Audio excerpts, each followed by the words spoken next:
Hi, I'm Taylor Clark. I'm a clinical assistant professor of pharmacy practice at Binghamton University. I'm here today to answer your questions about pharmacy, medications, and hopefully dispel some misconceptions along the way. Welcome to the Faculty Help Desk. Quick note before we start. For anything specific to you, be sure to reach out to your health provider or your pharmacist. All right, let's check out some student questions. Hi, my name is Paula, and I've always wondered, are expired medications safe to use?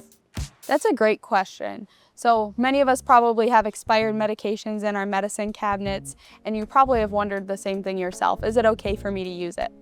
Typically, we recommend not using expired medications. There's two reasons for this. Some medications may actually not work as well once they're expired. The efficacy goes away a little bit, while other medications may actually have harmful byproducts and could be dangerous and cause adverse effects that you're not expecting if you use them after they're expired. So all in all, I would not recommend using expired medications, and you should dispose of them safely at your local pharmacy. The next question is really good. Why does grapefruit juice have an interaction with certain medications? This is a question so many people have, including my own parents ask me this one all the time. It seems really random, but when it comes down to it, our medications are actually metabolized by enzymes that we call the CYP enzymes. There's many different types of CYPs. It stands for cytochrome P450, and there's a lot of different variations of it that help to metabolize our medications. These enzymes can also be in other things, such as grapefruit juice. So when you take grapefruit juice with some of your medications, it can be dangerous because it can increase or decrease the effects of the medications. All right, let's take a look at the next question. Hi, I'm Layla, and ever since I was a kid, I've always wondered why pills are shaped the way that they are. That's a fun question. So a lot of pills are really just shaped the way that they are based on the manufacturer's preference. There are some really fun shaped pills. There's triangles, there's circles, there's oblong, and this can help us distinguish between the different pills when we're helping patients fill their med box or something like that. But most of the time, it really isn't due to how the medication works. However, you may notice some medications are available as capsules while others are tablets. That can help with the different ways that the body absorbs the medication, so that could be important. But just the difference between a circle or a square is probably just the preference of the manufacturer. My favorite shaped pill is Xarelto that comes in like the little triangle. It's really cute. All right, the next one is a really good question, and it's super important for public health. For antibiotics, can you stop when they work, as in when the infection is cleared, or do I need to keep taking them for the whole duration that's prescribed? It is really important that you continue taking your antibiotic for the entire duration that it's prescribed. The reason for this is some of the bacteria could become resistant to the medication if they're able to live past the duration. So what we do is we make sure that one, it's treating you in its entirety so that you don't have a rebound infection, but also that there's not going to be bacteria remaining that could become resistant and become superbugs. So things like, MRSA, we definitely don't want, you've probably heard of MRSA before, methicillin-resistant staphylococcus. Just kidding. Cut that. I am not an ID expert. Gotta make Wesley Kufel proud here. Hi Taylor, it's Wes here. And you were so close, but as my superbug MRSA with this really cool cape would say, it's methicillin-resistant Staphylococcus aureus.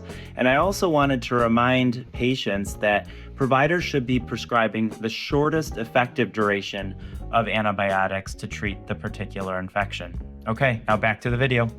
Different superbugs could be things like MRSA or other bacteria that have, used to be susceptible to things like penicillin, our original antibiotic. However, over time, they've become resistant to the different medications that we have to treat them. But by making sure that you take the full duration of your antibiotic, this can help prevent resistance, which is important for public health and your health. Can you mix cold medications safely like Sudafed and caffeine? That's a great question, and I actually just answered it in an article posted on Single Care if you want to get more context on the question. Go read my article. Very cool. You've probably had to do this, you're running low on energy while you're also have a cold, you're drinking the caffeine, you're taking the meds. However, we don't recommend this to most patients. The reason for this is Sudafed can actually increase your blood pressure, and caffeine can as well. So while it may be safe if you have no other heart conditions or high blood pressure or anything like that to maybe have your normal cup of coffee while you're sick taking the Sudafed, we wouldn't advise it for most patients. We also wouldn't advise taking any more than the recommended daily dose and making sure that you're limiting your caffeine consumption when this is happening. All right, let's hear another question. My name's Nick, and I've always wondered, does it matter what time of day you take medicine at? That's a great question. So different medications may depend on the different times of the day.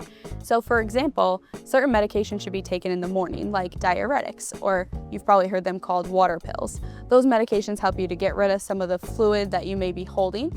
And we have you take those in the morning because when you take them in the morning, the side effect is having to pee all day. We don't want you to have to get up in the middle of the night to do that.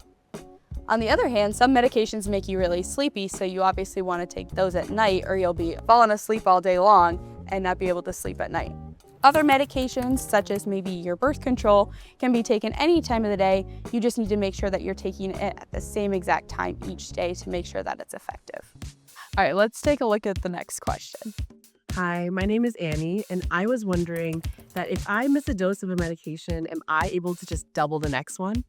That's a really good question, and it's something that differs from medication to medication and patient to patient. So for example, some medications, it may be safe to double it up and may be advised. For example, you've probably heard if you take birth control, if you miss one, you take it when you remember with the next dose.